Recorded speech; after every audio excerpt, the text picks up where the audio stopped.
Alright, so my name's Blaine, and the three most important aspects of Buddhism, in my opinion, to understand not only what it is, but why it is the way it is today, is the original historical Buddha, Siddhartha Gautama, the Silk Road, and also Anagarika Dharmapala. And so to start out with, the original historical Buddha, um, his name he was given when he was born was Siddhartha Gautama.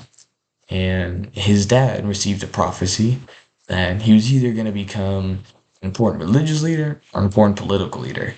His dad really didn't want him to become a religious leader, and so he kept him away from all forms of pain and anguish and suffering. And so Siddhartha grew up in a wealthy palace, very comfortable and satisfied lifestyle. Until one day, of course, he was getting older and he ventured outside the palace and he saw pain and he saw suffering and he saw death. So this caused him a lot of concern and it made him really, really wonder why this happens, why this occurs in the world, and what's it cause. So he ran away from his home. He he found some masters to try and teach, but he kept surpassing them, becoming better. He tried different meditation techniques, but he ended up being too good at it and excelling until eventually he finally became enlightened. Sitting under a tree, he finally became awakened. And in fact, the word Buddha, it's a title, and it just means the awakened one.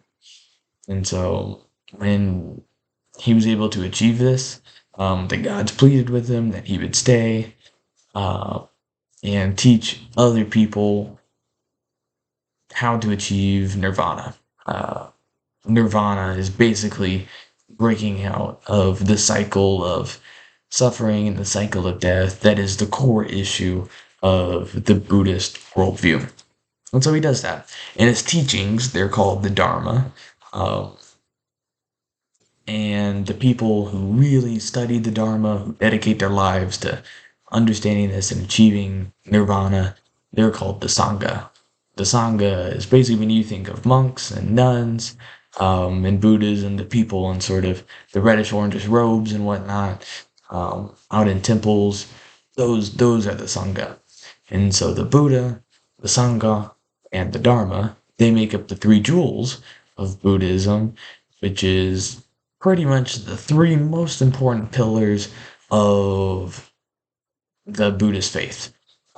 Pledging your allegiance, basically making your vows to them, is what makes you a Buddhist. So, of course, without the Buddha, in historical sense, there is no Buddhism whatsoever. And within the religion, within the view of Buddhism, even though there are technically many Buddhas that have existed and even exist right now on other planets, without Siddhartha Gautama achieving enlightenment and being awakened, Buddhism would not exist as it exists today, right? And it's because of his contributions that Buddhism was able to be remembered. So he's extremely, extremely important to everybody. The next thing I want to talk about was the Silk Road. Now, the Silk Road was a connection, it was a trade network. It started in China, went all the way into the Middle East and Africa and Turkey, and it was mainly trading goods back and forth, but it also traded a lot of ideas and culture. And so Buddhism, which started in South Asia, right, started in India, eventually kind of made its way over to Sri Lanka and Thailand. Through the Silk Road, it was able to spread into East Asia and Tibet. And of course, today China, it has the largest Buddhist population of any country, and that is almost entirely due to the Silk Road influence.